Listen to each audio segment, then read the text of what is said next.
What's up, everyone? And as you see here, I have a new mat. I really like watching Corona. Today, I'm bringing a deck profile on my Springans. Now, Springans is a deck that came out of Blazing Vortex, and one I've actually been looking forward to. Not that it's really that great, because I did a little bit of practice with it, and on its own, it definitely does need a lot of help. But there are still things you can do, which I will show in this deck profile. And with that out of the way, let's get right into it. First off, I run 3 Springan's Rocky. Rocky is one of the 2 level 4s, and one thing with this deck, you have to open up with one of the level 4s, otherwise you can't do hardly anything. You're really restricted otherwise. And if this card's normal special summon, you can target one Sand Sea, one Golden Sand Sea, one Great Sand Sea Golgonda. I'm struggling to pronounce that. Or one Springan monster in your graveyard, add it to your hand. So it's like kind of like recovery for your field spell or your Springan monsters. Now, all the Springans have the secondary effect to, if they're on the hand, field, or grave, they can attach themselves to a Springan's XYZ as material. So, at least for your Springan ship Explorer, you can get lots of materials to it pretty easy. I also run 2 Feruary. Feruary, you contribute it to special summon a Springan's monster from your grave. And like all those Springans, it can be attached to a Springan's XD. I also run 3 Branga. With Branga, you can banish this card and one Springan monster with a different name from your graveyard. Add one Springan card from your deck to your hand. So it's a Searcher too. That's if you can pull it off. I also run 2 Captain Sargus. In my opinion, that's the weakest of all the Springan monsters. It doesn't really give you a whole lot. Although it does have a during your opponent's turn quick effect, you can detach one material from an XYZ monster you control, target one face of card on the field, destroy it. So it's a bit of a kind of like a hand trap. Although you're better off running like other hand traps, but I mainly run it because it's a Springan monster. You can use it as material for Explorer. I run the 1 Fallen of Albaz. Now I only run 1 because, well, yes, you can go into like the Ash Dragon or the Springan. It's a lot harder because it requires, at least for Titan-clad Ash Dragon, it requires Albeds and 1 monster with 25 or more attack, which the only ones that have that is Springan. And I guess maybe some of the others if you have the field spell, but that's if you have this field spell. So in practice, I actually didn't really use it all that much, so I only have the 1 of it. And lastly, I run 1 Ash Blossom and Joyous Spring for hand traps, and that's really it for my monster lineup.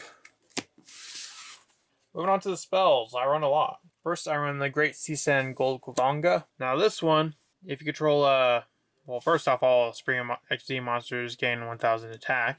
And if you control no Springan XYZ monsters, you can discard 1 Springan card and special summon 1 Springan XYZ monster from your extra deck. So it's really good at essentially cheating out the Explorer.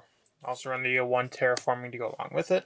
I run 3 Springan's Watch. Now, Springan Watch has 2 different effects. The first one, you can add your field spell from your deck to your hand. And the second one is if you have the field spell on the field, then you can search 1 Springan monster, add to your hand, and also send 1 to your grave. So it becomes a Rhoda and a Foolish Burial all in 1. Now, the main reason why I still run Terraforming when this can literally search out the field spell is because I'd rather use that second effect.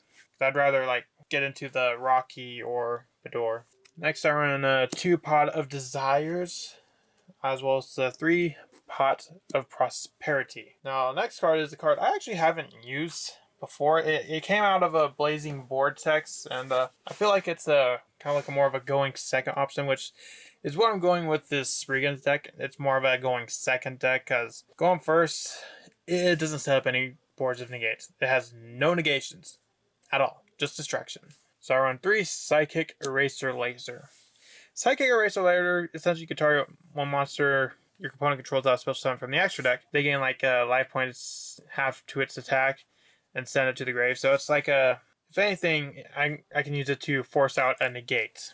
I also run 3 Machine Duplications. I have no idea where my 3rd copy is. I run the 1 Double or Nothing, because if I can use it, I will. I also run the 1 Card Destruction, 1 Foolish Burial, and 1 Monster Reborn to round out the spells. Next, for the traps, I only run 2 Infinite Impermanents to help disrupt my opponent. Moving on to the extra deck. I run 2 Explorer. I don't run 3. I don't run 3 Explorer because it's not the card that I'm always going into.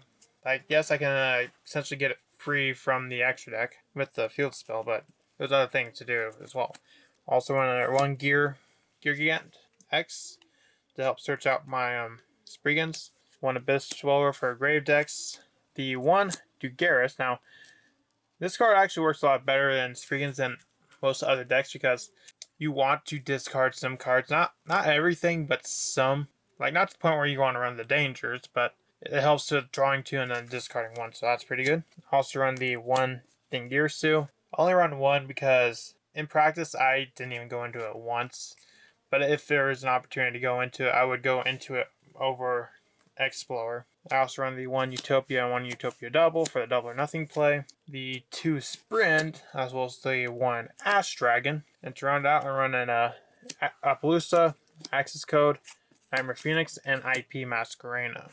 Well, that's it for this deck profile. What do you think of Springan? Do you think it's a pretty cool archetype? Do you think the new support's going to help it be decent at least? Let me know in the comments, and I'll see you in the next video I make.